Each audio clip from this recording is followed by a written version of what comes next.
सनातन धर्म का मुख्य आधार है वेद और वेदों का सार है उपनिषद। उपनिषद यानी वेदांत, वेदों का जो अंतिम भाग है, जो निष्कर्ष है, वो है उपनिषद। उन उपनिषदों में एक उपनिषद है श्वेताश्वतर उपनिषद। इसमें एक मंत्र आया है जो बड़ा ही अच्छा है, बड़ा ही सुंदर है, वही आज हम आपको बताएंगे।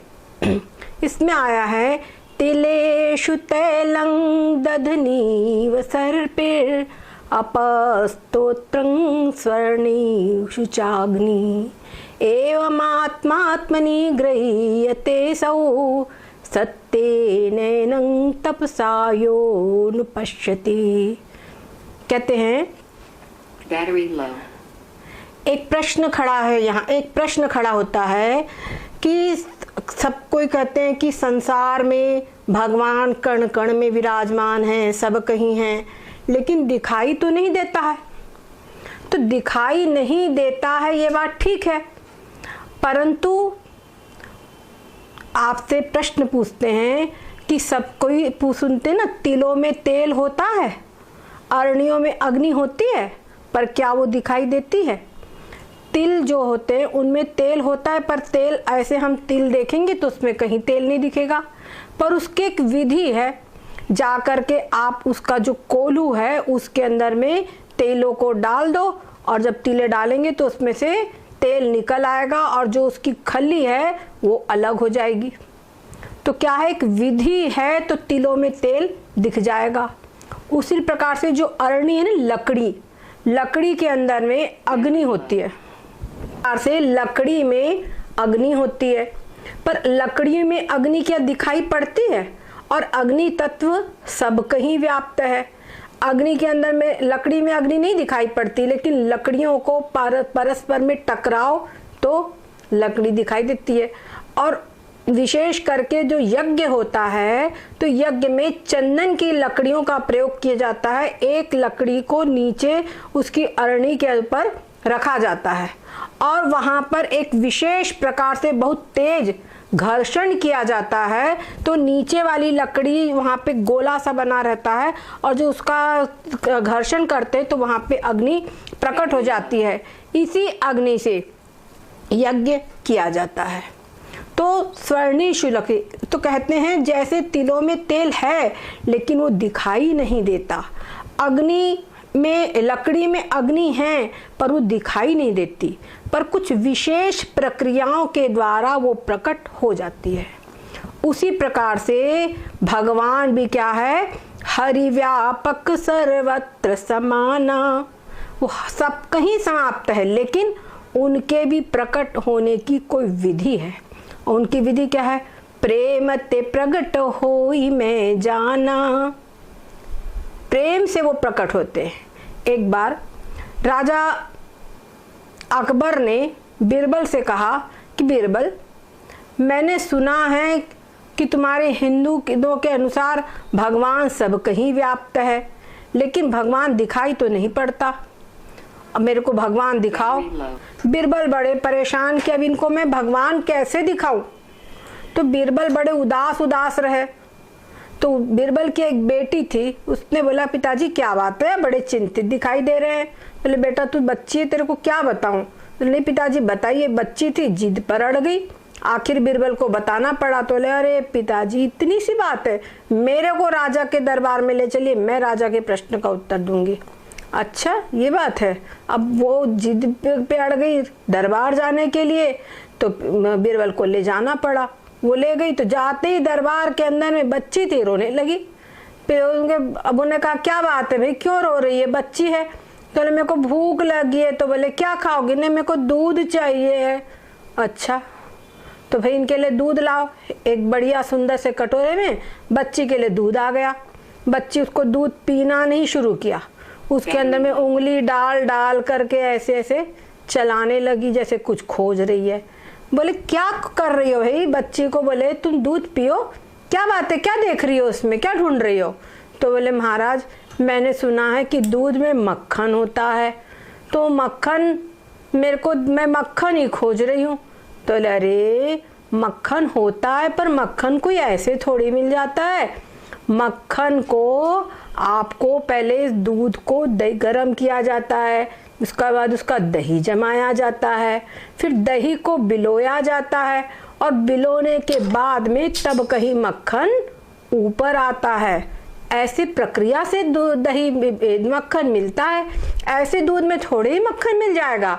उसने कहा महाराज यही तो मैं आपको कहना चाहती हूँ, भगवान सब कहीं व्याप्त है, लेकिन जब उस साधना से अपने मन को मथा जाता है और उसमें से सारे विकार निकाल दिए जाते हैं और साधना के बाद में तब कहीं जाकर शुद्ध जब हृदय हो जाता है तो शुद्ध हृदय से भगवान प्राप्त होते हैं। बच्ची का उत्तर सुन के अकबर बहुत ही प्रसन्न हुए। तो इस प्रकार से जब कोई साधना करता है और साधना के लिए साधन चतुष्टय, चाहे आपको जो भी साधना करनी हो, चाहे आप द्वैत भाव से करें चाहे अद्वैत भाव से करें, भगवान को आप चाहे जिस प्रकार से भजे कभी पछताना नहीं पड़ेगा।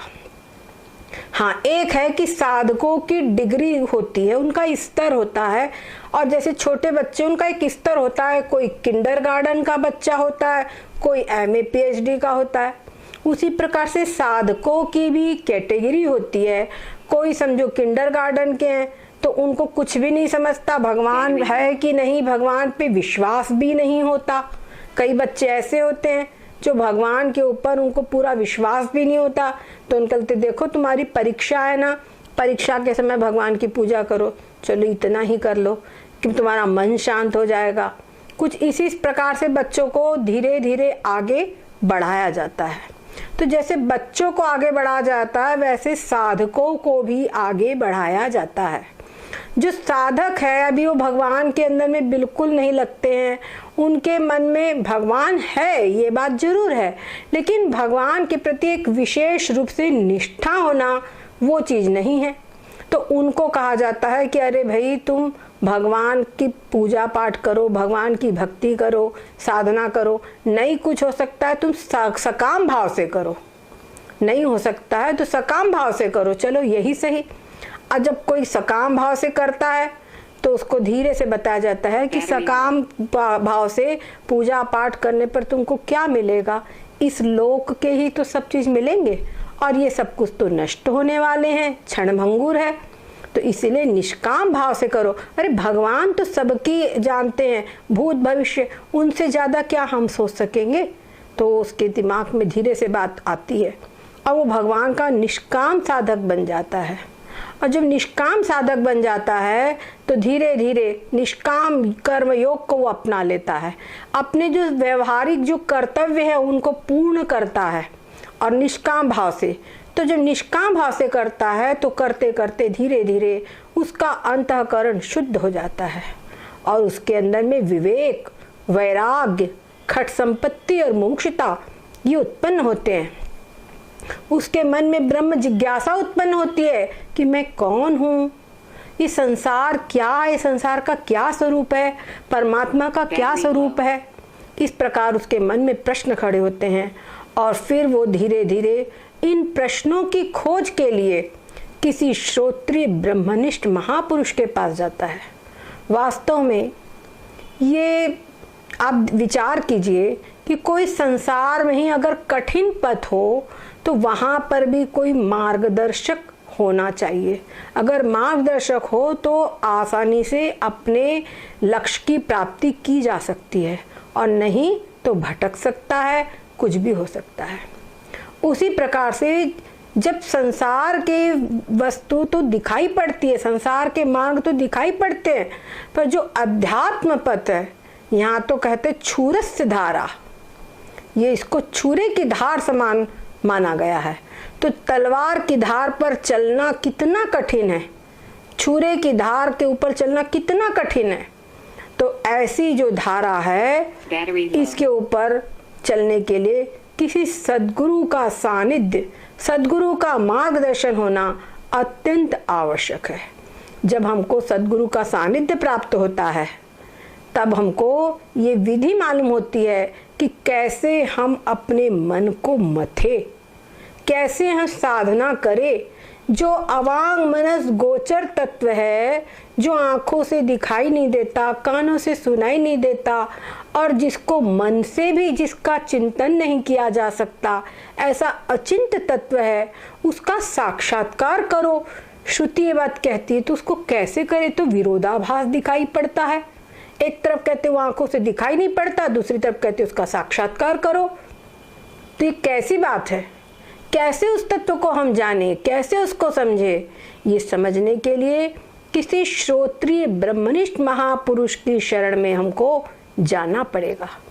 जो श्रोत्रिय ब्रह्मनिष्ठ महापुरुष जिन्होंने इस तत्व को समझा है, वो ही इस तत्व को समझा सकते हैं विधिवत। और जब उनके द्वारा हम समझते हैं तब उस तत्व को हम भी प्राप्त कर लेते हैं। बस ये हमने आपको बताया। अभी जैसे हम बता रहे हैं विचार चंद्रोदय विचार सागर, ये कुछ ऐसी सरल प्रक्रियाएं हैं। ये हमारे उच्च कोटि के जो ग्रंथ है उनमें से कुछ भाग ले करके हमारे महापुरुषों ने उसको सरल ढंग से रख दिया है, जिससे जिज्ञासु उसके अंदर में प्रवेश कर सके। तो इनको हम समझेंगे तो अद्वैत ब्रह्म क्या है, उस पर ब्रह्म सच्चिदानंद का साक्षात्कार हम कैसे करें, जो सबके हृदय अछत अविकारी, सबके हृदयों में विद्यमान है, हर वस्तु में कण कण में विद्यमान है, उस तत्व को हम साक्षात्कार कर सकेंगे। और हमको इसी जन्म में ये करना है, ये नहीं सोचना है और कि हम बुढ़ापे में करेंगे। ये भी बात ध्यान दे, प्रायः लोग सोचते हैं अरे बुढ़ापा है भगवान का भजन करने के लिए, तो ये भी बहुत बड़ी भूल है। देखो, कभी भी भगवान को हम ताजा फूल चढ़ाते हैं, मुरझाया हुआ फूल या बासी फूल नहीं चढ़ाते। तो वास्तव में वृद्धावस्था तो बासी फूल है, लेकिन चलो कुछ अगर युवावस्था में नहीं हो सका, वृद्धावस्था में भी हो जाए तो बहुत है। भगवान कहते हैं शक्नोति है यह सोढुं प्राक शरीर विमोक्षणात्, मृत्यु के पहले पहले अगर ये हो जाए तो बहुत बड़ी बात है। उस स्थिति में तो ठीक ही है, परंतु युवा लोग ये ना सोचे, जो किशोर है, जो हमारे बालक है, वो ये ना सोचे कि हम बुढ़ापे में करेंगे। अगर ऐसा सोचते हैं तो समझना बहुत बड़ी गफलत में है, बहुत बड़ी भ्रांति में है वो लोग। ऐसा कभी ना सोचे।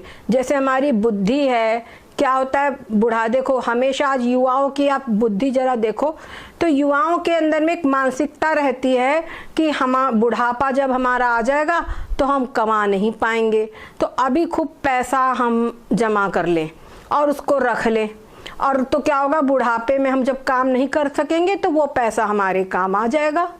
सरकार पेंशन भी देती है तो वो इसी निमित्त से देती है कि वो वृद्धावस्था में जब कार्य न कर सकेगा तो इसके कार्य भाई इसका होना चाहिए, तो आजीवन पेंशन देती है।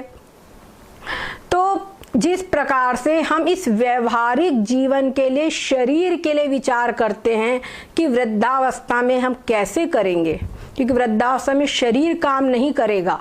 सज्जनों, सच्चाई ये है कि वृद्धावस्था में जैसे शरीर काम नहीं करेगा, वैसी वृद्धावस्था में मन भी काम नहीं करेगा। आप देखो, जो बुद्धि है वो भी वृद्धावस्था में वो नहीं रह जाती। बचपन में जो हम पढ़ते वो याद रहता है, हमेशा रहता है, और वृद्धावस्था के अंदर जैसे जैसे उम्र बढ़ती जाती है बुद्धि भी क्षीण होती जाती है, शरीर क्षीण हो जाता है, हमारी जो सोचने की शक्ति है, हमारी जो चिंतन शैली है वो भी बिगड़ जाती है। बच्चेपन में मन बिल्कुल सरल रहता है, उसके अंदर में तमाम चीज़ नई मिली हुई है, लेकिन जैसे जैसे बड़े होते हैं तो क्या होता है, संसार के संस्कार मन पर बनते जाते हैं, और वो जो संस्कार होते हैं उनके कारण जो सतोगुणी वृत्ति है उसका चलना बहुत कठिन हो जाता है। इसीलिए जितनी जल्दी हो सके आज और अभी से इस अध्यात्म पथ पर लग जाए। जो अद्वैत ब्रह्म, जो परब्रह्म सच्चिदानंद, चाहे आप साकार रूप में उसका भजन करें चाहे निराकार रूप से करें, दोनों ही कल्याणप्रद मार्ग है। और एक बात है कि अंत में सब एक ही लक्ष्य को प्राप्त करेंगे। जैसे विभिन्न नदी नाले सब मिलकर के बहते बहते अंत में समुद्र को ही प्राप्त होते हैं। उसी प्रकार आप जो भी उपासना करते हैं, पूजा पाठ करते हैं, वो सब कुछ अंत में जाकर एक परब्रह्म सच्चिदानंद में ही मिलते हैं। बस ये है कि समय की बात है, बाकी कोई नहीं। तो आप किसी भी करें, इसमें कोई दिक्कत नहीं है, पर करें अवश्य, इतना ही हम कहेंगे। और सावधान, सुलग्ने सावधान। हमारे एक ऐसे संत हो चुके हैं जिनका विवाह होना था, और महाराष्ट्र के अंदर में एक प्रक्रिया होती है, जब शादी का बिल्कुल लग्न मुहूर्त हो जाता है तब कह दिया जाता सुलग्ने सावधान। सब लोग मतलब सावधान हो जाओ, कोई छींकना नहीं और कोई मतलब अशुभ कोई ऐसा ना होवे। लेकिन जहाँ सुलग्ने सावधान कहा तो जो दूल्हा था उसने कहा कि अरे हाँ, ये बराबर पंडित जी कह रहे, यही सुलग्न है, यही मनुष्य जीवन ही सुलग्न है, इसके अंदर में सावधान हो जाओ, ये मेरे को फंसाने जा रहा है, मैं फंसने वाला हूँ। ना ना ना, मैं नहीं फंसूंगा। वो भाग खड़े हुए। और वही जो युवक थे आगे चल के समर्थ रामदास जी हुए, जो कि शिवाजी के गुरुदेव थे, और जिन्होंने महाराष्ट्र के अंदर में अध्यात्म का ऐसा डंका बजाया कि बस जय जय रघुवीर समर्थ।